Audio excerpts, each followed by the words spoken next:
Hello बहन, क्या हाल है आप सभी बच्चों का। तो बच्चों, आज हम स्ट्रक्चरल ऑर्गेनाइजेशन इन एनिमल या बोल सकते हो एनिमल टिश्यू, इसका हम लेक्चर नंबर 2 स्टार्ट करने जा रहे हैं। जैसे कि लेक्चर फर्स्ट में वीडियो एंड हो गया था बीच में, लेकिन अब ये चीज़ नहीं हो रहा, ये प्रक्रिया नहीं हो रहा। कभी कभी होता है, कभी कभी इशू हो जाता है, हम पढ़ाते रहते हैं और वो वीडियो स्टॉप हो जाता है। तो मुझे भी नहीं मालूम था ऐसा क्यों हुआ, लेकिन ठीक है, बाद में मालूम पड़ा। ठीक है, चलो आज ये दिक्कत नहीं आने वाली है अपने लोगों से। ठीक है, तो बच्चों आज हम पार्ट 2 मतलब लेक्चर नंबर 2 स्टार्ट करने जा रहे हैं, स्ट्रक्चरल ऑर्गेनाइजेशन इन एनिमल, जिसमें कि मैंने लेक्चर फर्स्ट में ले लिया है टिश्यू क्या होता है और टिश्यू कैसे बना, तो उससे कितने टाइप्स होते हैं, तो ये सारी बातें मैंने कर लिया था। हाँ, ये है कि मैं दोबारा एक बार रिवीजन करवाऊंगा। ठीक है बच्चों, तो भैया अब चलते हैं, स्टार्ट करते हैं, एक बार देख लेते हैं वीडियो। ठीक है, ऑल परफेक्ट है। चलो, सबसे पहले मैंने बोला सेल। सेल सबसे पहले हमारे जितने भी बॉडी में सबसे पहले जो बना वो सेल बना।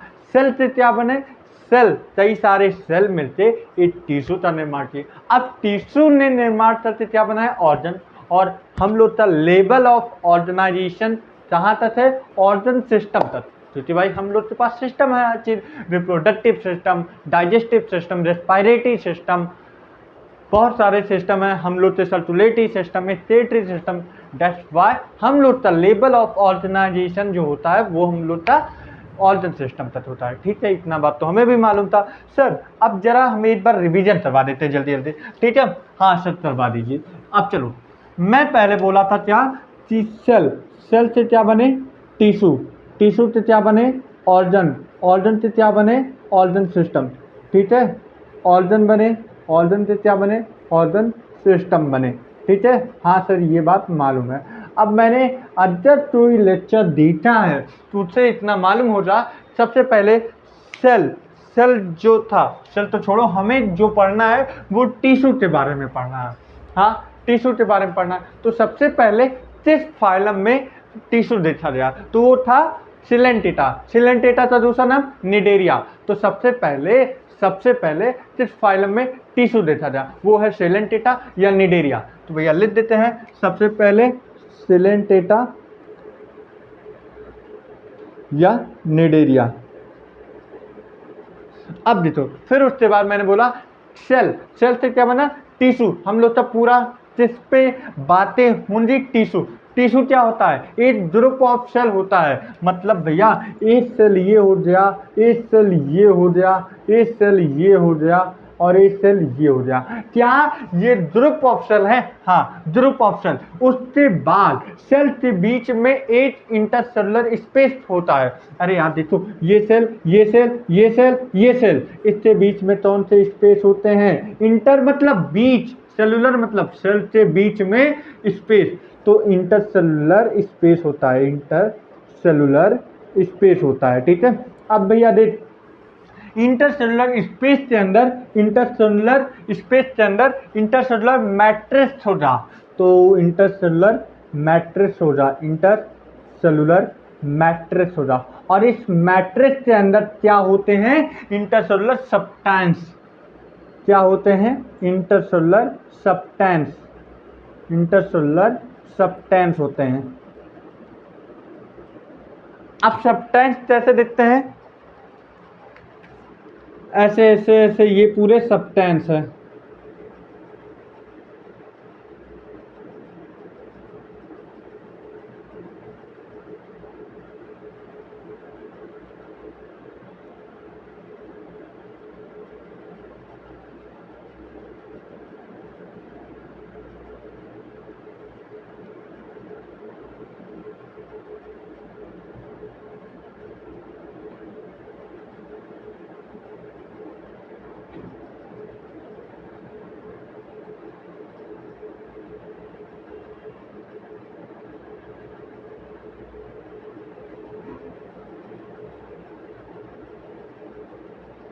तो ये सारे क्या थे? इंटरसेलुलर सब्सटेंस, जैसे आप तो देख रहे होंगे। ठीक है, अब देखो, सेल, सेल से क्या पास है, इंटरसेलुलर स्पेस, उस स्पेस के अंदर क्या होता है, मैट्रिक्स, मैट्रिक्स में क्या भरा है, इंटरसेलुलर सब्सटेंस। तो भैया सेल का परिभाषा मालूम पड़ जाओ, group of similar cell which have within intercellular space, और उस इंटरसेलुलर स्पेस मतलब भैया हर वह सेल अपना एक स्पेसिफिक फंक्शन परफॉर्म करेगा।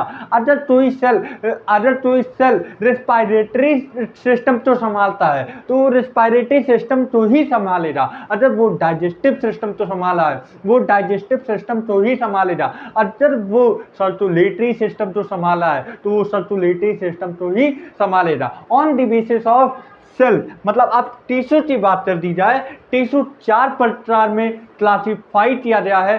फर्स्ट होता है एपिथेलियल, दूसरा होता है कनेक्टिव, तीसरा क्या होता है मस्कुलर, चौथा क्या होता है नर्वस या न्यूरल। ठीक है, ये 4 प्रकार में टिश्यू कन्वर्ट किया गया है। फिर उसके बाद हमने क्या पढ़ा, एपिथेलियल टिश्यू। एपिथेलियल टिश्यू क्या होता है, उसके पास तो जो बता रहा हूँ हर एक चीज जुबानी से नहीं बताया जा सकता ना, उस वाले क्लास में मैंने बताया हुआ है, तो अब थोड़ी यहाँ पे मैं रिवाइज करवा दे रहा हूँ जिससे कि तुम लोग का बैटरी बैकअप बन जाए, फिर तुम लोग को पढ़ना आसान हो जाए। अब देखो आज स्टार्ट कर रहे हैं एपिथेलियल टिश्यू, दोबारा पढ़ाने जा रहा हूँ एपिथेलियल टिश्यू। देखो एपी मतलब क्या होता है, ऊपर, अपॉन, एपी मतलब अपॉन होता है। ठीक है, एपी मतलब अपॉन होता है, थीलियल मतलब रेस्ट होता है। सर किसी न किसी के ऊपर मतलब रेस्ट कर रहा है, भाई कोई टिश्यू है वो किसी न किसी के ऊपर रेस्ट कर रहा है। जैसे यार रात में तुम लोग थक जाते हो तो अपने बेड पे सो जाते हो, वैसे ही हमारा टिश्यू किसी न किसी पे रेस्ट कर रहा है। अब वो किस पे रेस्ट करता है और जरा देखते हैं। ठीक है, जैसे कि मान लो ये हमारा एक टिश्यू हो गया, ये हमारा एक टिश्यू हो गया। ठीक है, हाँ टिश्यू हो गया। अब टिश्यू के जस्ट नीचे, टिश्यू के नीचे, अब जैसे ये एक टिश्यू हो गया तो अब टिश्यू के जस्ट नीचे एक मेम्ब्रेन पाई जाती है, जिस मेम्ब्रेन का नाम होता है बेसमेंट मेम्ब्रेन। इस मेम्ब्रेन का नाम क्या होता है, बेसमेंट मेम्ब्रेन। क्या नाम होता है, बेसमेंट मेम्ब्रेन। अब उसके बाद देखो बेसमेंट मेम्ब्रेन ये जो होता है सेलुलर लेवल होता है, मतलब भैया ये सेलुलर होता है। और देखो ये कैसे होते हैं, जरा थोड़ी इस टिश्यू पे बात कर लेते हैं। ये होता है न्यूक्लियस, न्यूक्लियस कैसे होते हैं, सेंटर्ड पे होते हैं, न्यूक्लियस सेंटर्ड पे होते हैं लेकिन फ्लैट होते हैं, फ्लैट होते हैं। और कहाँ पे दिखते हैं, सेंटर्ड पे दिखते हैं, located at centre, located at centre पे नजर आते हैं। अब उसके बाद छोड़ो, सेंटर पे नजर आते हैं, ये कैसे होते हैं, फ्लैट होते हैं, फ्लैट होते हैं, फ्लैट होते हैं। भाई ये टिश्यू एकदम देखो फ्लैट है, फ्लैट तो ये क्या बोलते हैं, फ्री। और भैया ये जो टिश्यू होता है, ये जो टिश्यू होता है ये दो चीज से फेस करता है। क्या चीजों से ये टिश्यू फेस करता है, जब जैसे ये हमारा टिश्यू है, अब ये बाहर है, ये बाहर है तो बाहर हमारे इन्वायरमेंट है, बाहर हमारे इन्वायरमेंट है। या तो ये टिश्यू अगर मेरे बाहरी सरफेस पे हो जा तो ये इन्वायरमेंट फेस कर रहा हो जा, और या तो हमारे एलिमेंट्री कैनाल जो हो जा वो हमारे अंदर है तो वो किससे मतलब वो किससे सर्वाइव कर रहा होगा, बॉडी फ्लूइड से। अरे यार अंदर एलिमेंट्री कैनाल है, हाँ है, तो वो अंदर एलिमेंट्री कैनाल है तो हमारे अंदर क्या है, बॉडी फ्लूइड भी तो है, हाँ बॉडी फ्लूइड है। तो अंदर जो हमारे एलिमेंट्री कैनाल है उसके जैसे एलिमेंट्री कैनाल है, एलिमेंट्री कैनाल के चारों तरफ बॉडी फ्लूइड होते हैं। तो भैया एपिथेलियल टिश्यू दो चीज से सर्वाइव करता है, बाहर रहेगा तो हमारे इन्वायरमेंट में, अंदर रहेगा तो बॉडी फ्लूइड से। तो बात समझ में आई, बात समझ में आई, हाँ। दूसरी चीज, अब बेसमेंट मेम्ब्रेन से नीचे जो होता है ये होता है कनेक्टिव टिश्यू। अब भैया कनेक्टिव टिश्यू जो होता है, कनेक्टिव टिश्यू जो होता है वो इससे हमेशा न्यूट्रिशन ऑक्सीजन दे देता है, न्यूट्रिशन और ऑक्सीजन पहुंचा देता है किसके पास, न्यूट्रिशन प्लस ऑक्सीजन पहुंचा देता है किसके पास, टिश्यू के पास, और टिश्यू के बदले में पहुंचा देता है CO2 गैस, CO2 गैस पहुंचा देता है। तो भैया मेन इपिथेलियल टिश्यू का वर्क क्या हुआ? डिफ्यूजन। समझ में आया भाई? तू ही अब दे दो, आगे मालूम हुआ एपिथेलियल सेल या टिश्यू बहुत सारी चीज़ों में बटा हुआ है, लेकिन अभी जनरल जो बातें हैं ये फ्लैट होते हैं, फ्री सरफेस होते हैं, और ये किसी न किसी के ऊपर रेस्ट कर रहे हैं। तो वो किसके ऊपर रेस्ट कर रहे हैं? बेसमेंट मेम्ब्रेन के ऊपर ये लोग टिश्यू, एपिथेलियल टिश्यू रेस्ट कर रहे हैं। न्यूक्लियस कहाँ होता है? सेंटर्ड पे। कैसा होता है? फ्लैट होता है। सरफेस कैसी होती है? फ्री होती है।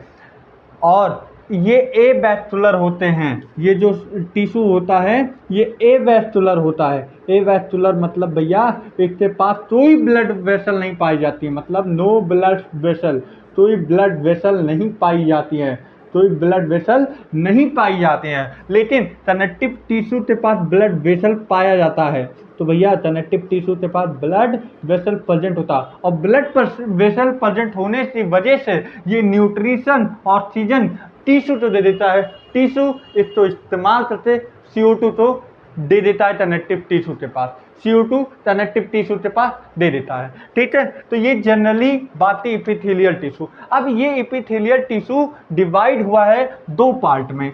एपिथेलियल टिश्यू डिवाइड हुआ है दो पार्ट में। अब देखते हैं कौन कौन से दो पार्ट में डिवाइड हुआ है। एपिथेलियल टिश्यू दो पार्ट में डिवाइड हुआ है। फर्स्ट होगा सिंपल लेयर, सेकंड होगा compound layer. Simple layer epithelial दो भागों में बटा है, एक सिंपल एक कंपाउंड। अब सिंपल क्या होता है, कंपाउंड क्या होता है, ये बात सुनो। देखो अब देखो, एपिथेलियल जो टिश्यू होता है ये दो भागों में डिवाइड हुआ है। एक होता है सिंपल, एक होता है कंपाउंड। एक होता है सिंपल लेयर्ड, दूसरा होता है कंपाउंड लेयर्ड। कंपाउंड एपिथेलियम बोलते हैं। तो जो सिंपल एपिथेलियम बोलते हैं, सिंपल एपिथेलियम, दूसरे तो बोलते हैं कंपाउंड एपिथेलियम। अब देखो सिंपल एपिथेलियम जो होता है उसके पास सिंगल लेयर्ड होते हैं, सिंगल लेयर ऑफ टिश्यू होते हैं, सिंगल लेयर ऑफ टिश्यू होते हैं। अब कंपाउंड लेयर की बात कर दिया, कंपाउंड एपिथेलियम की बात कर दिया जाए, एक से ज़्यादा लेयर होते हैं। किससे भैया? सेल से। सेल की एक से ज़्यादा लेयर्ड होते हैं। तो इस तरह कई सारे लेयर्ड होते हैं। तो भैया ये मल्टी लेयर्ड होता है। Compound epithelium more than one layer होता है, मोर देन वन लेयर होता है, मोर देन वन लेयर होता है। लेकिन it consist only single layered. It consist only कितने लेयर्ड होगा? सिंगल लेयर्ड होगा, सिंगल लेयर्ड होगा। अब देखो सिंपल एपिथेलियम कन्वर्ट हुआ है तीन भागों में। क्या होता है? स्क्वेमस, क्यूबॉइडल और कोलुमनार एपिथेलियम। क्या मैंने बोला? देखो अभी आराम से समझो, तुम्हें और अच्छे से समझाने का प्रयास करूंगा। ठीक है, अब देखो इस चीज को उठा के यहाँ पे ले आओ। ठीक है, अब ले आ रहा हूँ सिंपल एपिथेलियम। अब सिंपल एपिथेलियम तो देखे on the basis of simple epithelium, epithelium अब ये तीन पार्टों में डिवाइड हुआ है, तीन पार्टों में डिवाइड हुआ है, तीन भागों में बटा है। लेकिन किस बेसिस पे? On the basis of structural modification, on the basis of structural modification. किस बेसिस पे? On the basis of structural modification, structural modification. इस बेस पे तीन भागों में कन्वर्ट हुआ है। Simple squamous, simple squamous epithelium, simple squamous epithelium, simple cuboidal, simple cuboidal epithelium और सिंपल कोलुमनार, सिंपल कोलुमनार। अब ये तीन प्रकार में हुआ। Simple squamous epithelium simple cuboidal होता है और सिंपल कोलुमनार होता है, सिंपल स्क्वेमस होता है, सिंपल क्यूबाइडल होता है, सिंपल कोलुमनार होता है। किस बेसिस पे ये कन्वर्ट किया गया है? On the basis of structural modification. ये 3 भागों में बटा हुआ है, simple squamous, simple cuboidal, simple columnar. अब सिंपल स्क्वेमस एपिथेलियम क्या होता है इसके बारे में एक बात देखते हैं, ठीक है।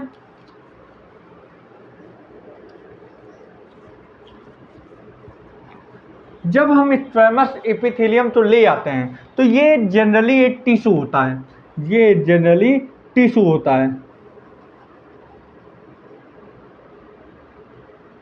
ठीक। हाँ ठीक है। इसके बीच में हमेशा न्यूक्लियस होता है। न्यूक्लियस कैसे होते हैं? फ्लैट होते हैं। न्यूक्लियस कैसा होता है? फ्लैट होता है। न्यूक्लियस कैसा होता है? फ्लैट होता है, फ्लैट होता है। और ये कहाँ पे होते हैं? सेंटर्ड में होते हैं। और ये फ्री सरफेस होती है, फ्री सरफेस होती है, फ्री सरफेस होती है। अब देखो, थोड़ी थोड़ी पॉइंट हमारे साथ रटने का प्रयास ना करो, समझने का प्रयास करो, तुम्हें इस फिगर में सब तो दिख जाएगा। अब देखो, इसके पास जो सेलुलर इंटरसेलुलर मतलब भैया ये हटा दिया जाए तो यार देखो बहुत कम इंटरसेलुलर स्पेस है। एक सेल और दूसरे सेल के बीच में बहुत कम इंटरसेलुलर स्पेस होता है। देखो इंटरसेलुलर स्पेस बहुत कम है। तो पहला पॉइंट क्या होता है? ये फ्लैट होता है, फ्लैट होता है, फ्लैट होता है। न्यूक्लियस स्थिति कैसे होती है? न्यूक्लियस स्थिति कैसे होती है? ये भी फ्लैट होती है। कहाँ पे लोकेटेड होता है? सेंटर्ड पे होता है। अब दूसरी चीज पॉइंट देखो, दूसरा पॉइंट देखो, ये जो होता है लिटिल इंटरसेलुलर स्पेस होता है, लिटिल इंटरसेलुलर स्पेस होता है, लिटिल इंटरसेलुलर स्पेस प्रेजेंट होता है। लिटिल इंटरसेलुलर स्पेस के साथ साथ, लिटिल इंटरसेलुलर स्पेस के साथ साथ इसकी जो बाउंड्रीज होते हैं वो इरेगुलर होते हैं। तो मतलब इसकी जो बाउंड्रीज होती हैं इरेगुलर बाउंड्रीज होती हैं, इरेगुलर बाउंड्रीज होती हैं। और ये बाउंड्रीज दिखने में कैसी होती हैं? टाइल्स लाइट होती हैं। ये जो on the basis of appearance this boundaries light tiles light दिखने में होती हैं। ये बाउंड्रीज जो होती हैं अगर देखा जाए तो ये बाउंड्रीज किस तरह नजर आती हैं? एक बिछे हुए टाइल्स की तरह नजर आती हैं। तो ये on the basis of appearance, appearance के बेसिस पे देख लिया जाए तो ये किस तरह नजर आते हैं? Light are tiles, light are tiles की तरह, flat tiles, light are flat tiles बोलो, ठीक है। ये इसकी प्रॉपर्टी थी squamous epithelium, simple squamous epithelium की ये प्रॉपर्टी थी, ठीक है। ठीक है भैया, चलो अब तो थोड़ा क्लियर आ रहा होगा, हर चीज़ क्लियर आ रहा होगा। तो भैया ये चीज़ अपने नोटबुक पे उतार लो, ठीक है। अब उसके बाद देखो irregular boundaries apparent like a flat की तरह दिखता है। अब रही बात भैया देखो इपिथेलियल, और वो भी सिंपल है, तो भैया ये सिंगल लेयर्ड होता है। भाई कोई भी, मैंने बोला क्या सिंपल लेयर, सिंपल इपिथेलियम का मतलब मैंने क्या समझाया था? मैंने बोला इसके पास सिंगल लेयर्ड हो रहा, सिंगल लेयर्ड हो रहा तभी सिंपल इपिथेलियम हो रहा, अगर मोर देन वन लेयर हो रहा तब कंपाउंड इपिथेलियम हो रहा। लेकिन ये सिंपल इपिथेलियम का पार्ट है स्क्वेमस इपिथेलियम, तो ये जाहिर सी बात है ये भी सिंगल लेयर्ड रहा होगा। तो भैया ये किस तरह लेयर्ड हो रहा, मतलब ये सिंगल लेयर्ड हो रहा। तो भैया लिख देते हैं तो सिंगल लेयर्ड होता है, सिंगल लेयर्ड होता है। दूसरी चीज इसका मेन फंक्शन क्या होता है? इसका फंक्शन क्या होता है? इसका फंक्शन क्या होता है? देखो इसका फंक्शन जो होता है डिफ्यूजन होता है। इसका मेन फंक्शन क्या होता है? डिफ्यूजन होता है। इसका फंक्शन क्या होता है? डिफ्यूजन होता है, ठीक है, डिफ्यूजन होता है। अब ये डिफ्यूजन क्या होता है सर? डिफ्यूजन क्या होता है? जब कभी भी अब देखो हमारी बॉडी ऐसी है, हर कंडीशन पे नॉर्मल करने के लिए अंदर से हर चीज़ तैयार रहती है। अब ज़्यादा ठंडी लगने लगती है तो हमारी बॉडी अंदर से हीट निकालने के प्रयास करती है, जिसकी वजह से हमारे बॉडी गर्म रहे, ठीक है। अब देखो अब गर्मी ज़्यादा हो रही है तो गर्मी होने के लिए हमारी बॉडी जितनी भी अंदर से हीट रहती है वो बाहर इन्वायरमेंट में निकाल देती है, जिससे हमारी बॉडी नॉर्मल इन्वायरमेंट में सर्वाइव कर सके। उसी तरह डिफ्यूजन शब्द वो होता है जिसके अंदर, जैसे कि मान लो परफ्यूम होता है, लो दिखाते हैं, परफ्यूम छोड़ो है तो ये तो, जब देखो इसके अंदर अभी हायर कंसंट्रेशन है, लेकिन जब मैंने निकाला तो ये क्या किया, अभी तो हमारे कमरे में जो था वो तो कंसंट्रेशन इसका बहुत कम था ना, इसके पास ज़्यादा कंसंट्रेशन होता है, और जब ये निकालता है तो ये लोअर कंसंट्रेशन की तरफ फैल जाता है। अरे यार छोड़ो, नहीं समझ में आ रहा, मैं बताता हूँ अच्छा एग्जाम्पल। जब तुम सुबह नहाते हो, हाँ सर नहाते हैं, अब कोई लोग तो नहाते ही नहीं होंगे, अरे ठीक है सर, तो ये नहीं, साल भर में एक बार नहा लेते हैं। देखो जब नहाते हो तो सुबह जब टंकी का पानी चलाते हो तो ऊपर जो टंकी रहती है उसमें पानी ज़्यादा भरा रहता है, तो उसका कंसंट्रेशन कैसा हुआ, ज़्यादा। और जब तुम नीचे टंकी ऑन करते हो तो पानी नीचे आने लगता है, गिरने लगता है। तो मतलब हमेशा डिफ्यूजन हायर कंसंट्रेशन से लोअर कंसंट्रेशन की तरफ होता है, हमेशा हायर से लेके लोअर की तरफ। जब हमारी बॉडी ज़्यादा हीट सर्वाइव कर लेती है तो वो निकालने का ज़्यादा प्रयास करती है। क्यों, इन्वायरमेंट में ठंडक होने की वजह से हमारी बॉडी ज़्यादा हीट है, इन्वायरमेंट ठंडा है, तो हमारी बॉडी के पास ज़्यादा कंसंट्रेशन हुआ और इन्वायरमेंट के पास कम कंसंट्रेशन हुआ, तो हमारी बॉडी जो होती है वो हीट तो निकाल देती है, जिसकी वजह से हमेशा हमारी बॉडी हायर कंसंट्रेशन, इन्वायरमेंट में लोअर कंसंट्रेशन, इसी प्रक्रिया को डिफ्यूजन शब्द बोलते हैं।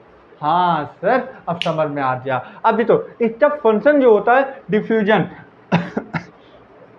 सॉरी, अब इसका एग्जाम्पल जो होगा वो एल्बलाई हो जाएगा, और दूसरा क्या हो जाएगा, ब्लड वेसल। अब बहुत लोग बोलते हैं सर ब्लड वेसल में 3 आते हैं, आर्टरी, वेन, कैपिलरी।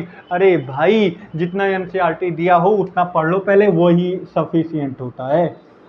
ज़्यादा नॉलेज ले लेने से बड़ी बात नहीं होता, नॉलेज अगर ज़्यादा है तो आप नीट में सिलेक्शन लेके दिखाओ तब अच्छा लगता है, उस नॉलेज का कोई मतलब नहीं रहा कि अगर आप इतना पढ़ रहे हो और सिलेक्शन ना हो। ठीक है, चलो भैया एक बार लिख लो।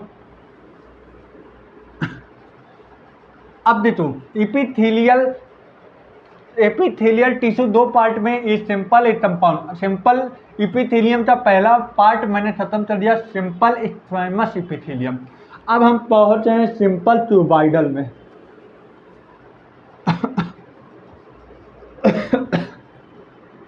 सॉरी, देखो अब मेरा दूसरा पड़ाव किस पे आ रहा है, सिंपल क्यूबाइडल।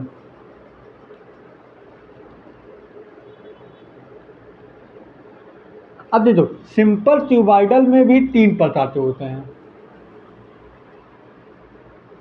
पहला क्या होता है, simple smooth cuboidal, simple cuboidal, या तुम बोल सकते हो brush border, simple brush border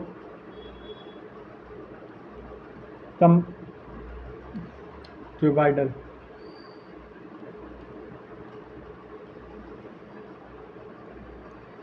epithelium, और लास्ट है क्या, सिंपल सिलिएटेड इपिथेलियम।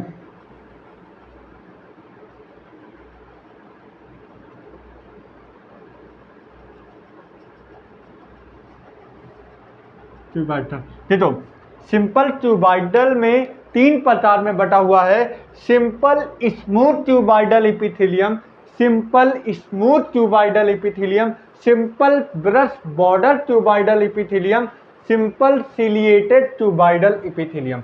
मैंने क्या बोल दिया भैया, बड़ी बात बोल दिया, और इसका एग्जाम्पल आपको याद करने में बहुत दिक्कत होती है ना, लेकिन अब नहीं दिक्कत होती। चलो सिंपल क्यूबाइडल में अभी हमने सिंपल स्क्वैमस खत्म कर लिया है, अब सिंपल क्यूबाइडल में 3 प्रकार में बटा हुआ है, on the basis of structure, on the basis. अब इन तीनों में क्या अंतर है मुझे नहीं मालूम। चलो सिंपल जब स्मूथ पढ़ते हैं तो इसका फिगर तो इस प्रकार से बनता है। जो ये टिश्यू होता है बड़ा स्मूथ बना होता है। अरे यार देखो, ये टिश्यू है, ऊपर की जो लेयर होती है वो बड़ा स्मूथ होती हैं और ट्यूबाइडल की शेप में होती है। यहाँ पे क्या होता है इस टिश्यू में, तो इस प्रकार का,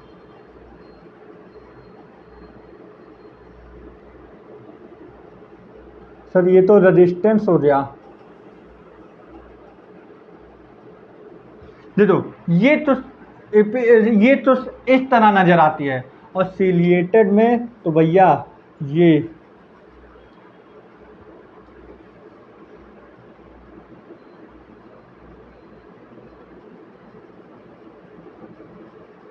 इसके अंदर सीलिया होते हैं।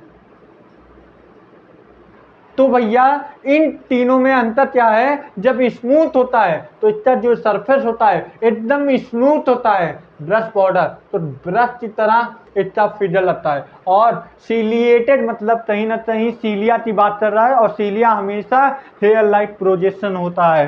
तो सीलिएटेड एपिथेलियम का फिजल ये हो गया। अब इसके बाद जब हम सिंपल स्मूथ ट्यूबाइडल एपिथेलियम से बात बोलते हैं तो इसका एग्जाम्पल आता है डीसीटी। अब सर डीसीटी क्या होता है? सर डीसीटी का मुझे नाम भी नहीं याद आ रहा है भाई। देखो सर हमें डीसीटी का नाम भी नहीं आता। अरे भाई जब तुम स्टेटरी सिस्टम पढ़ते हो वहां पे पीसीटी डीसीटी पढ़े हो तो नहीं। पीसीटी मतलब प्रॉक्सिमल कॉन्वोल्यूटेड ट्यूब्यूल, डीसीटी का मतलब proximal convoluted tubule, distal convoluted tubule. ठीक है, अब इसके अंदर भी भैया ऐसा मत बोल देना न्यूक्लियस नहीं होता, न्यूक्लियस होता है। कहाँ पे? सेंटर्ड पे होता है, सेंटर्ड पे होता है, सेंटर्ड पे होता है, सेंटर्ड पे होता है। ठीक है, सेंटर्ड पे होता है। अभी भैया न्यूक्लियस तो थोड़ी ध्यान दिए ना, अभी मैं बता रहा हूँ सेंटर्ड पे ना, अभी सिंपल कोलुमनार पे आ जाएंगे तो ये सेंटर्ड पे न्यूक्लियस नहीं रह जाएगा। तो भैया जो बोला हूँ वो ध्यान दिए रहो। इसका भी सेंटर लिख देता हूँ, नहीं मालूम पड़ा। इसका भी जो न्यूक्लियस होता है वो सेंटर्ड पे होता है। तीनों का जो न्यूक्लियस होता है सेंटर्ड पे होता है, फ्लैट होता है, फ्लैट होता है। लेकिन अभी हम कोलुमनार आएंगे तो वहां पे हम बोलेंगे न्यूक्लियस जो होता है ओवल होता है और बेसल पे होता है उसका न्यूक्लियस। ठीक है, अब देखो इसका जो फंक्शन जो होता है, फंक्शन क्या होता है, अब फंक्शन देखते हैं। फंक्शन क्या होता है, कहाँ लेता हूँ, चलो इसका फंक्शन यहाँ लिख देता हूँ। इसका फंक्शन जो होता है सिचुएशन एंड एब्जॉर्प्शन हो रहा, सिचुएशन एंड एब्जॉर्प्शन होता है, सिचुएशन और एब्जॉर्प्शन होता है, सिचुएशन एंड एब्जॉर्प्शन होता है। सिंपल ब्रश बॉर्डर एपिथेलियम का ट्यूबाइडल, सिंपल ब्रश बॉर्डर ट्यूबाइडल एपिथेलियम का एग्जाम्पल क्या होता है भैया? पीसीटी। अरे यार अभी हमने बताया डीसीटी, इसका एग्जाम्पल लिख दे रहा हूँ। इसका एग्जाम्पल क्या होता है? डीसीटी का पूरा नाम डिस्टल कॉन्वोल्यूटेड ट्यूब्यूल। अब इसका सिंपल ब्रश बॉर्डर, इसका भी वही काम होता है भैया, इसका भी वही काम होता है, सिक्रीशन और एब्जॉर्प्शन, सिक्रीशन और एब्जॉर्प्शन ही काम होता है, एब्जॉर्प्शन ही काम होता है। और इसका एग्जाम्पल जो होता है ये पीसीटी, प्रॉक्सिमल कॉन्वोल्यूटेड ट्यूब्यूल। और सिंपल सिलिएटेड एपिथेलियम जो होता है ये पार्टिकल तो मूव करता है भाई, सीलिया है, सीलिया क्या करता है? हेयर लाइक प्रोजेक्शन होता है। हेयर लाइक प्रोजेक्शन होने का मतलब वो एक तरफ पार्टिकल तो बहाएगा, मूव करेगा, पार्टिकल तो ले जाएगा। तो भैया ये पार्टिकल तो मूव करता है, तो मूव इन द पार्टिकल, या particle move in the particle. भाई फिजिक्स में इतना पार्टिकल तो मूव करवाते हो तो यहाँ पे भी मूव करवा दो, मूव इन पार्टिकल तो मूव करवाते हैं। और इसका एग्जाम्पल क्या होता है? सर फैलोपियन ट्यूब नहीं भैया, वो कोलुमनार एपिथेलियम का है, कोलुमनार एपिथेलियम का है, सिंपल कोलुमनार एपिथेलियम का आपका फैलोपियन ट्यूब होता है। तभी भी यह मत बोल देना कि फैलोपियन ट्यूब सिंपल ट्यूबाइडल एपिथेलियम का होता है, तब ही नहीं सर, तब ब्रोंकियोल होता है भैया। इसमें एग्जाम्पल आता है small bronchiole, small bronchiole, small bronchiole, small bronchiole आता है। अब उसके बाद भैया हम सिंपल स्ट्रोमा खत्म कर लिए। सिंपल ट्यूबाइडल में 3 होते हैं, simple smooth tubular, simple brush border tubular, simple ciliated tubular. Simple smooth tubular का काम क्या होता है? सिक्रीशन और एब्जॉर्प्शन। इसका एग्जाम्पल क्या होता है? डीसीटी। डीसीटी का पूरा नाम डॉक्टिमल कॉन्वोल्यूटेड ट्यूब्यूल। फिर सिंपल ब्रश बॉर्डर ट्यूबाइडल इपिथेलियम दूसरा हो जा, इसका भी काम होता है सिक्रीशन एंड एब्जॉर्प्शन। इसका एग्जाम्पल पीसीटी। अब इसका एग्जाम्पल फिर आता है सिंपल सिलिएटेड ट्यूबाइडल। इसका काम क्या होता है? पार्टिकल को मूव करवाना, और पार्टिकल मूव करेगा तो इसका एग्जाम्पल क्या होता है? Small bronchiole. बात समझ में आई? हाँ सर, बात समझ में आई। अब उसके बाद सिंपल कोलुमनार आता है। ये हटा रहे हैं, एक बार आप देख लो, हट जा रहे हैं, ठीक है।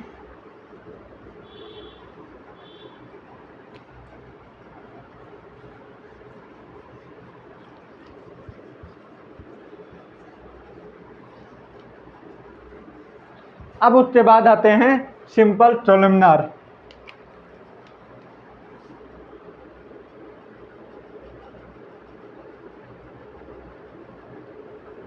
अब ये 3 प्रकार में बटा हुआ है। सिंपल कोलुमनार भी 3 प्रकार में बटा हुआ है। पहला क्या होता है? सिंपल स्मूथ, वहां पे ट्यूबाइडल था, यहाँ पे कोलुमनार होता है। यहाँ पे क्या होता है? सिंपल ब्रश बॉर्डर कोलुमनार, और यहाँ पे क्या होता है? Simple ciliated columnar.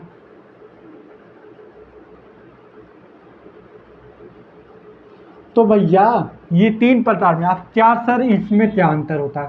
कोलुमनार जो होता है ये लॉन्ड होता है, सिलेंड्रिकल होता है, और न्यूक्लियर जो होता है इसका बेसल में होता है, ठीक है। लॉन्ड होता है, पहली चीज कोलुमनार एपिथेलियम की तो बातें यहीं पे लिखवा दे रहा हूँ।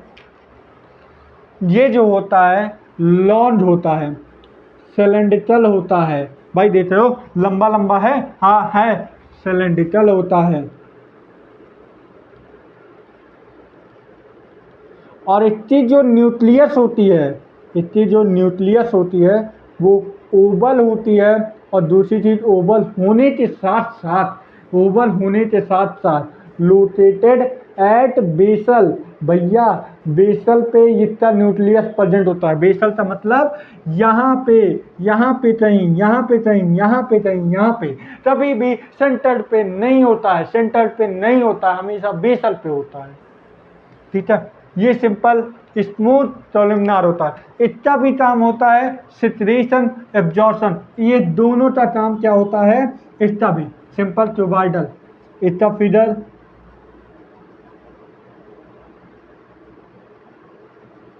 रुक जाओ,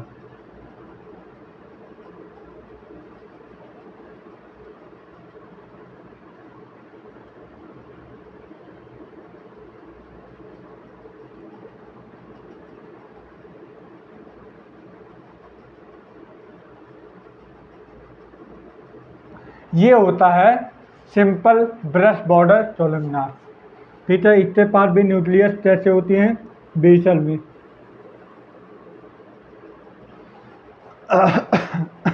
सॉरी,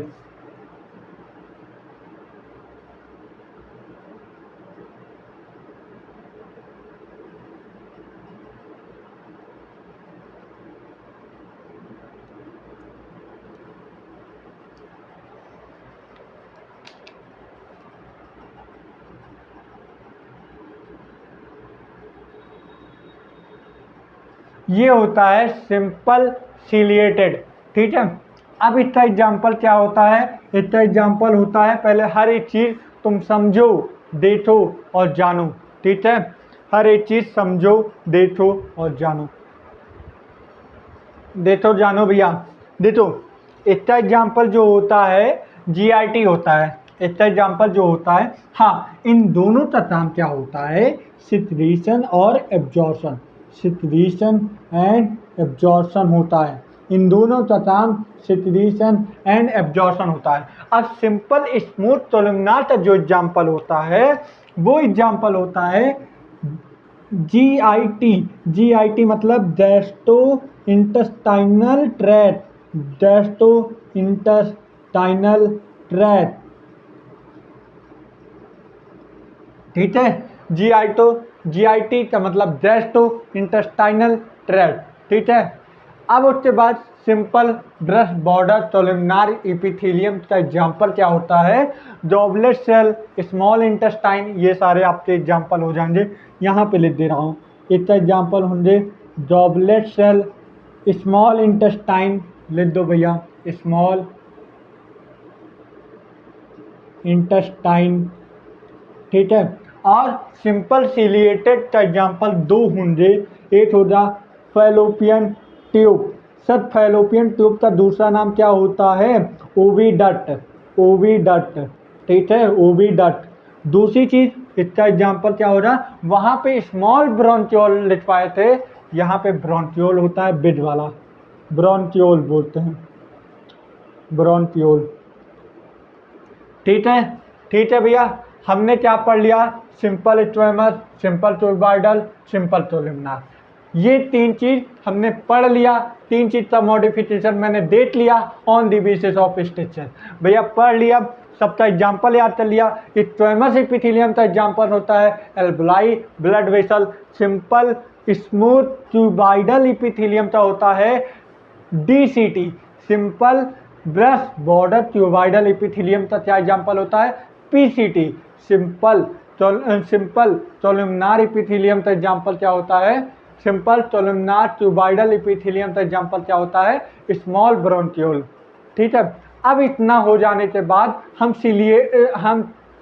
सिलिएटेड पे आते हैं। सिलिएटेड पे पहला एग्जाम्पल क्या होता है, simple smooth columnar, columnar, simple smooth columnar का एग्जाम्पल क्या होता है, GIT, simple brush border columnar का होता है स्मॉल इंटेस्टाइन या goblet cell, simple ciliated columnar epithelium का एग्जाम्पल होता है फैलोपियन ट्यूब या ओविडक्ट या ब्रोंक्यूल, ठीक है। ठीक है भाई ना, हाँ सर सब बढ़िया है। आज मुझे ऐसा फील हो रहा है कि मेरा गला बैठ रहा है, आज मुझे ऐसा पहली बार फील हो रहा है पढ़ाते वक्त कि भैया गला बैठ रहा है, आज ऐसा बहुत कम होता है मेरे साथ। चलो मिटा रहा हूँ भाई,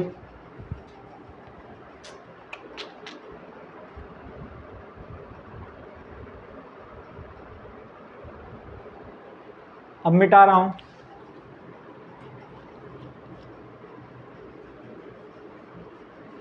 अब उसके बाद इतना समझे, छोड़ो, कोई नहीं कोई नहीं, चलो पूरा मिटाए नहीं थे, और काम का मुझे यही दोनों चाहिए भी, लिख दे रहे हैं उसके बाद भी। तो पहला क्या था, सिंपल स्क्वेमस एपिथेलियम। अब देखो क्यूबॉइडल और कोलुमनार ये मॉडिफाइड करते क्या फॉर्मेशन कर लेते हैं, जेरेंडुलर एपिथेलियम। तो भैया एक नया एपिथेलियम आता है जेरेंडुलर एपिथेलियम, क्या आता है, जेरेंडुलर एपिथेलियम, क्या आता है, जेरेंडुलर एपिथेलियम।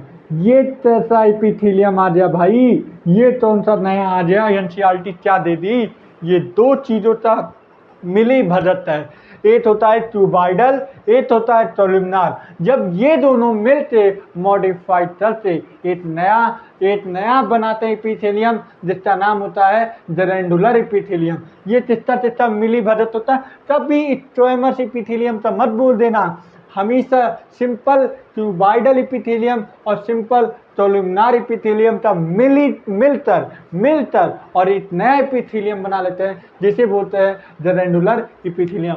अगर इंग्लिश के शब्दों में बोल दिया जाए तो बोल दिया जाए the simple cuboidal and simple columnar are modified to form new epithelium that is known as the glandular epithelium. भैया दो इपिथेलियम कौन सा से, simple cuboidal epithelium, simple columnar epithelium, ये दोनों जब मिलते हैं तो एक नया इपिथेलियम बनाते हैं ग्रैंडुलर इपिथेलियम। ग्रैंडुलर इपिथेलियम क्या होता है, ये बात तो आप तो समझ में ही आ रही हो जी।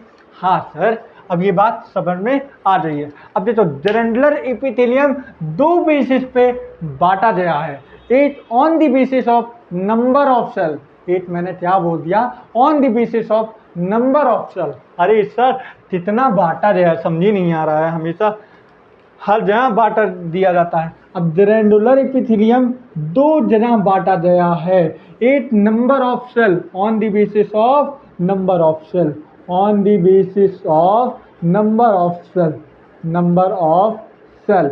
इसमें दो होते हैं, एक होता है यूनिसेलुलर और एक होता है मल्टी सेलुलर। अब ये बात तो समझ में ही गए होंगे कि भैया यूनिसेलुलर जो होता है इसके पास सेल की संख्या एक ही होंगी और मल्टी सेलुलर में सेल की संख्या एक से ज़्यादा होंगी। ये बात तो मैंने पहले भी बताया था और अभी भी बता ही रहा हूँ, ठीक है। हाँ सर, ये बात आप पहले भी बता रहे थे। और ये होता है मल्टी सेलुलर, मतलब यहाँ पे लिख देना चाहिए, यहाँ पे one cell act as a gland. ये सेल जिस पे काम कर रहा है, ये सेल ग्लैंड पे काम कर रहा है, मतलब ग्रैंडुलर इपिथेलियम पे एक सेल काम कर रहा है और यहाँ पे कई सारे मतलब cluster of cell act as a gland पे बहुत सारे सेल मिलकर काम कर रहे हैं, इसलिए मल्टी सेलुलर। और जब ग्लैंड पे एक सेल काम कर रहा हो तो यूनिसेलुलर हो जा, ठीक है। हाँ सर, ये तो मज़ा आ गया सुनने में मज़ा आ गया। अब इसका एग्जाम्पल क्या होता है, डॉबलेट सेल और म्यूटस। भाई इसका एग्जाम्पल भी तो लिखना उतना भी तो जरूरी होता है, तो इसका एग्जाम्पल डॉबलेट सेल और म्यूटस। म्यूटस क्या होता है, जब कभी फूड खाते हो, हाँ तो सर जब हम फूड खाते हैं तो चबाते हैं, हाँ चबाते हो, फिर उसके बाद जब फूड जो होता है स्टमक तक आने के लिए जितना लुब्रिकेशन करता है उसी म्यूटस के द्वारा ही होता है। म्यूटस मतलब एक चिपचिपापन को ला देता है, जिससे कि जो चीज़ हम लोग खाते हैं वो सीधे हमारे अंदर चला जाता है। जैसे कभी तुम सीढ़ियों पे चलते हो तो फिसल जाते हो, क्यों वहाँ पे बहुत सारे एलजी लगे होते हैं, तुम्हारे बायोलॉजी के शब्द में एलजी लगे होते हैं, जिसकी वजह से तुम उस पर पैर पड़ता है फिसल जाते हो। उसी तरह हमारी बॉडी के अंदर म्यूटस होता है, जिससे कि ल्यूब्रिकेशन में मदद करता है। जब कोई फूड हम अंदर लेते हैं तो फूड जो होता है वो ल्यूब्रिकेट करवाते स्टमक में पहुंचा देता है। हाँ सर, अब तो समझ में आ ही गया है, ठीक है। हाँ ठीक है। और मल्टी सेलुलर का एग्जाम्पल क्या होता है भैया, बहुत सारे। अरे यार हम लोग से हाथ ग्लैंड, सेलेब्री ग्लैंड लिख दो, स्विफ्ट ग्लैंड लिख दो, बहुत सारे ग्लैंड है यार। ये एनसीईआरटी में तुम इतना पढ़ना, क्या लिख दे रहा हूँ नहीं मालूम पड़े, बीमार हो जाओ यहाँ पे और बोलो जो सर ने नहीं लिखवाया, हम ढूंढते थक गए। सेलेब्री ग्लैंड, ठीक है। गर्मी बहुत तेज पड़ रही है ना, तो भैया ये लिख लो। अब देखो on the basis of number of cell हमने देख लिया, अब दूसरा बेसिस हम लोग देखने जा रहे हैं, हम मिटा रहे हैं। लिख लिया होगा आप लोग।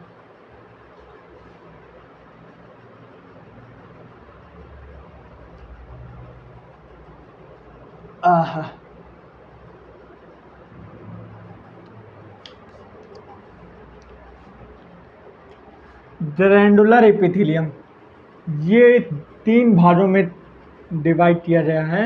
ऑन द बेसिस ऑफ डट, ऑन द बेसिस ऑफ डट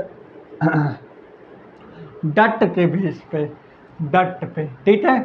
ऑन द बेसिस ऑफ डट, तो इसका पहला होता है एजोट्राइन, एंडोट्राइन और हेट्रोट्राइन। हेट्रोट्राइन तो दूसरा मिक्स ग्लैंड भी बोलते हैं,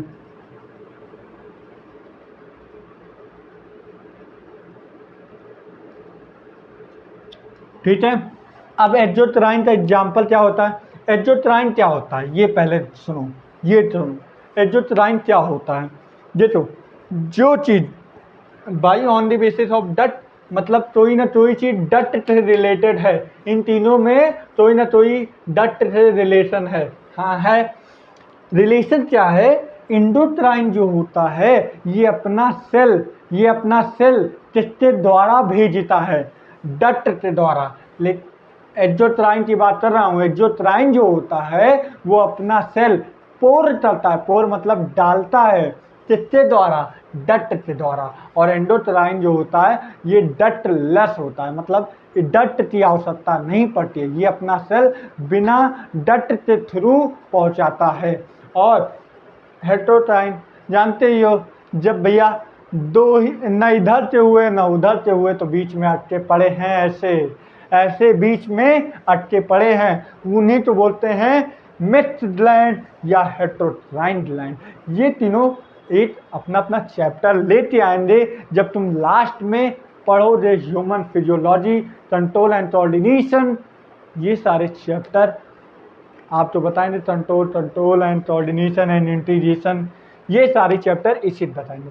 इसका एग्जाम्पल क्या हो जाएगा, बहुत बढ़िया बढ़िया। देखो सेलेवरी ग्लैंड, सेलेवरी, अरे यार गर्मी बहुत हो रही है, स्वेट भी आ रही है, पसीना भी आ रहा है, तो ये भी ग्लैंड बा, तो भैया स्वेट ग्लैंड,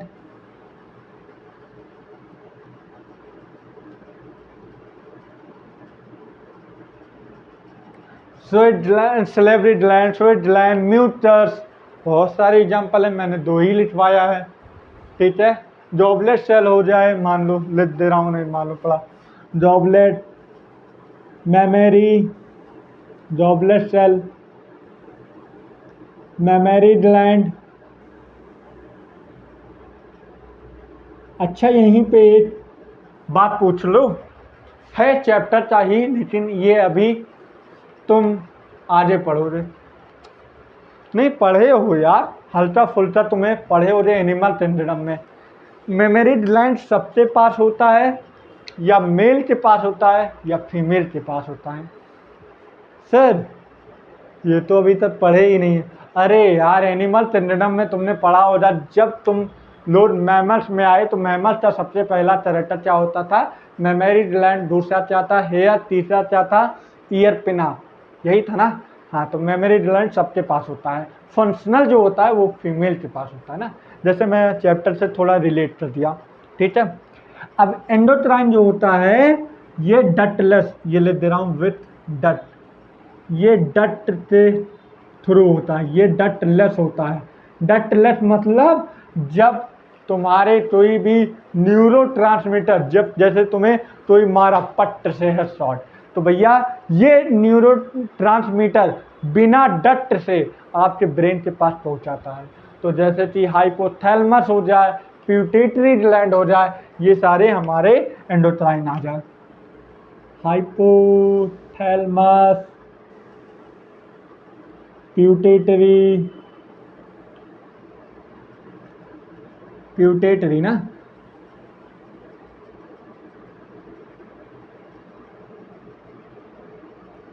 तो हाइपोथैलेमस, प्यूटेटरी ग्लैंड, थाइमस, बहुत सारे ग्लैंड हैं, तो बहुत सारे ग्लैंड हैं जो एंडोक्राइन है। अब हेटेरोक्राइन का सिर्फ एक एग्जाम्पल होता है जिसका नाम होता है पैंक्रियाटिक ग्लैंड। पैंक्रियाटिक जूस मत समझ लेना, पैंक्रियाटिक, पैंक्रियाटिक ग्लैंड। तो ये ऑन द बेसिस ऑफ डट मैंने बता दिया, on the basis of cell मैंने बता दिया। तो भैया हमारा यहाँ पे एपिथेलियम टिश्यू होता है खत्म, पहला पार्ट। अरे यार एपिथेलियम का टिश्यू का पहला पार्ट मतलब सिंपल एपिथेलियम, इसके बाद कंपाउंड एपिथेलियम बचा है, मतलब सिंपल एपिथेलियम खत्म होता है, अब कंपाउंड एपिथेलियम की बात है, उसमें ज़्यादा नहीं है, उसमें ज़्यादा नहीं है। ठीक है, हटा रहा हूँ।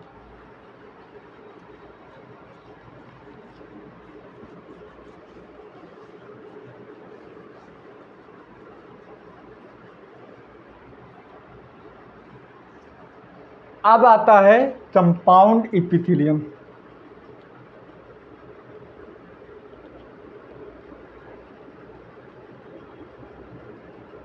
कंपाउंड एपिथेलियम जो होता है मोर देन वन लेयर।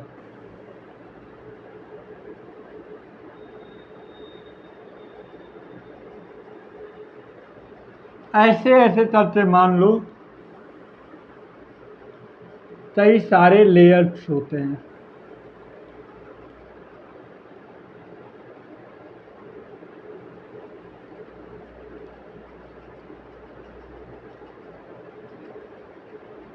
ऐसे ऐसे करके मल्टी लेयर्ड होते हैं, मल्टी लेयर्ड। और ये ड्राइंग तो आपको समझ में भी नहीं आ रहा होगा, इससे सही ये वाली ड्राइंग है। 8 लेयर्ड, दूसरी लेयर, तीसरी लेयर, ऐसे होते हुए। तो ये होता है कंपाउंड एपिथेलियम। ठीक है, ये एनसीईआरटी से ऐसे डायग्राम दिया हुआ है।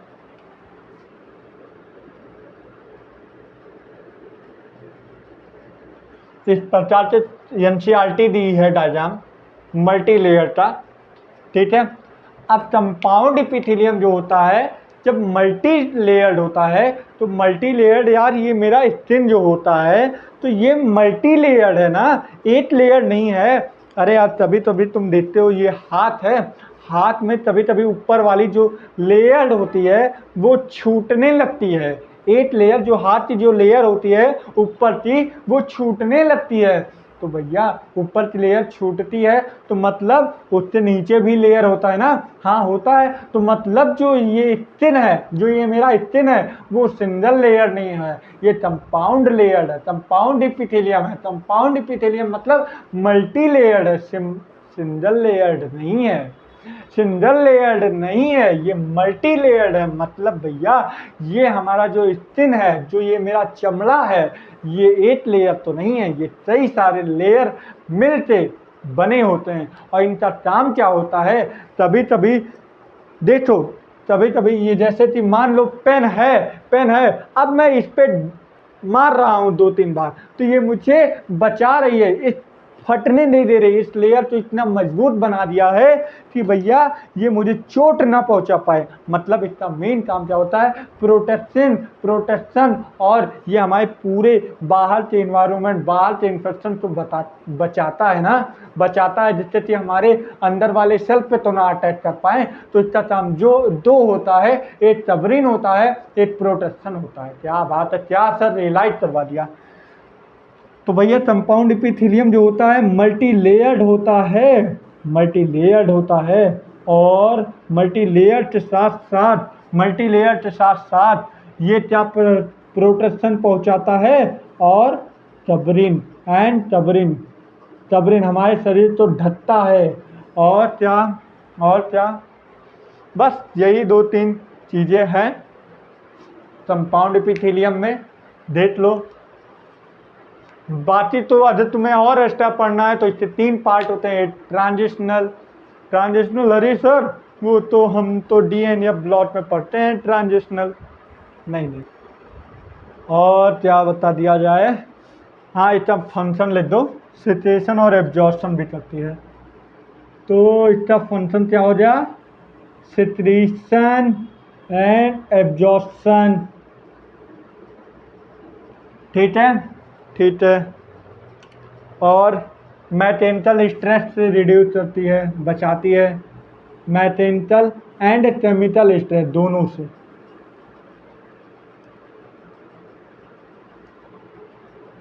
और बस इनफ, इनफ हो गया। ठीक है, एनसीईआरटी में इतना ही कुछ दिया हुआ है, इतना ही। अब उसके बाद हम आते हैं भैया जंक्शन पे। जंक्शन, अरे सर कहाँ पे, कहाँ किस जंक्शन पे आ रहे हैं,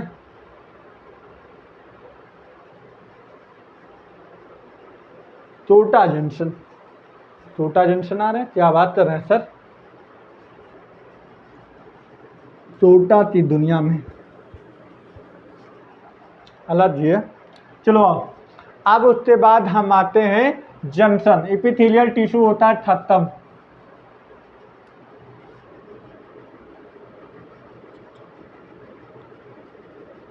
जंक्शन मतलब जाहिर सी बात है तुम्हें जंक्शन दो चीज जब मिलते हैं कहीं पे तो जंक्शन होता है। तभी भी जो दो चीज मिलते हैं, दो चीज मतलब समझ रहे हो क्या? क्या दो चीज? क्या दो चीज? नहीं समझे? नहीं। अरे आज सुनो, जैसे तुम ट्रेन उन पे सफर करते हो, हाँ, तो जब कोई बीच में जंक्शन रहती है तो आज जैसे कि मान लो कहीं का भी एग्जाम्पल ले लो, मुझे तो अयोध्या साइड की ही मुझे आइडिया है। देखो, जब अयोध्या में जैसे अयोध्या जंक्शन है, ठीक, यहाँ पे ट्रेन रुकी हुई है, आगे जाएगी तो अकबरपुर साइड हो जाता है, और जब पीछे जाएगी तो लखनऊ साइड होता है।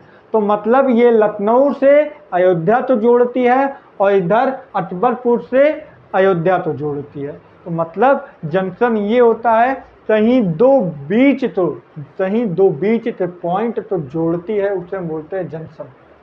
समझ में आया? समझ में आया? हाँ सर।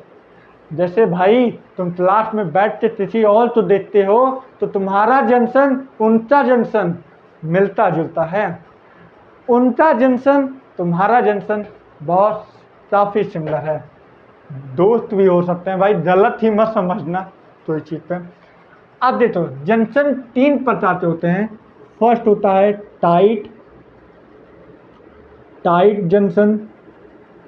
टाइट जंक्शन जो होता है हमेशा इतनी तेज बाइंड कर देता है, जैसे कि मान लो ये जंक्शन है, ये जंक्शन है, इन दोनों तो इतनी तेज लपेटा हुआ है कि भैया कोई मॉलिक्यूल्स जा ही नहीं पाएगा, इससे इतनी तेज बांध के रखा है कि नहीं तुझे भी नहीं हिलना है और तुझे भी नहीं हिलना है।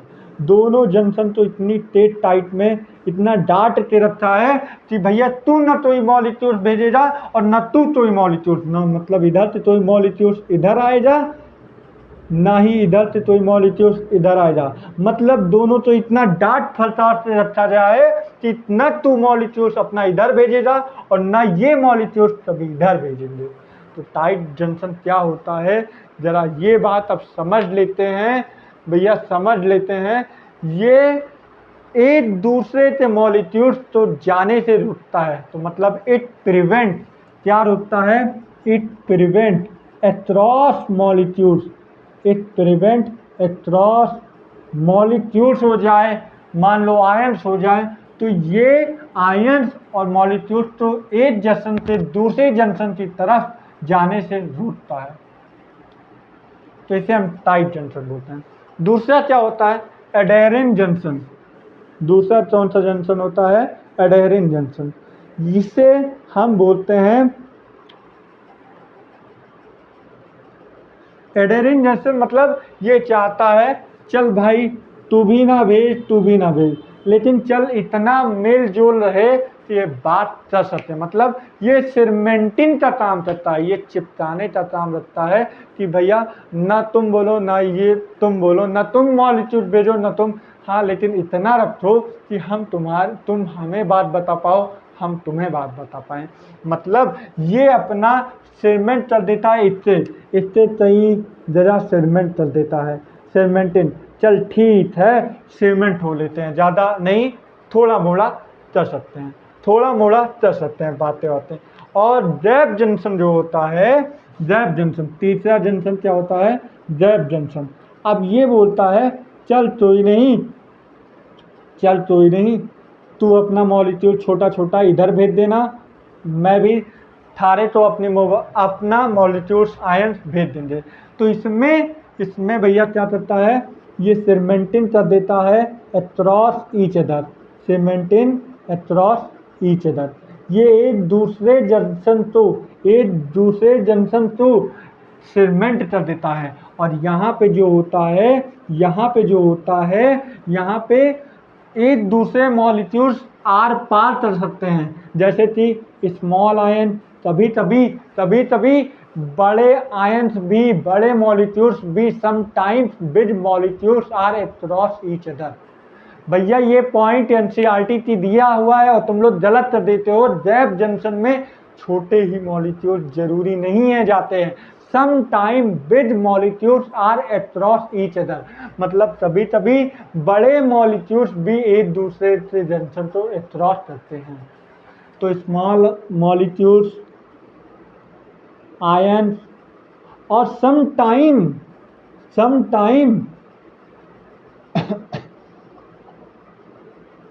Big molecules, some time big molecule, ठीक है,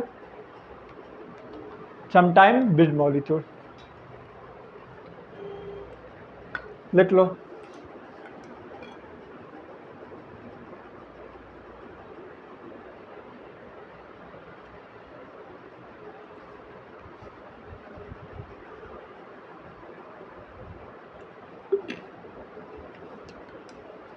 अब हम लोग का एपिथेलियल टिश्यू खत्म होता है, ठीक है, हम लोग का एपिथेलियल टिश्यू होता है खत्म। अब हम लोग अगले में कनेक्टिव टिश्यू, फिर मस्कुलर टिश्यू, फिर उसके बाद न्यूरल, मतलब अगले में लेक्चर में चैप्टर खत्म होने की आशंका पूरी रहेगी, ठीक है। ज़्यादा बड़ा नहीं है यार, है नॉर्मल ही चैप्टर, ज़्यादा बड़ा नहीं, ठीक है। तो हम लोग चार्ट्रोज वाला भी नहीं खत्म करेंगे, चार्ट्रोज वाला पार्ट जब तक एनटीए द्वारा वो नहीं मिल जाता है नोटिफिकेशन कि भैया चार्ट्रोज वाला पार्ट आएगा तो पढ़ा दिया जाएगा, नहीं आएगा तो यहीं पे स्टॉप कर दिया जाएगा, ठीक है। तो आज के लिए इतना ही, और पढ़ते रहें और हंसते रहें और देखते रहें। All the best.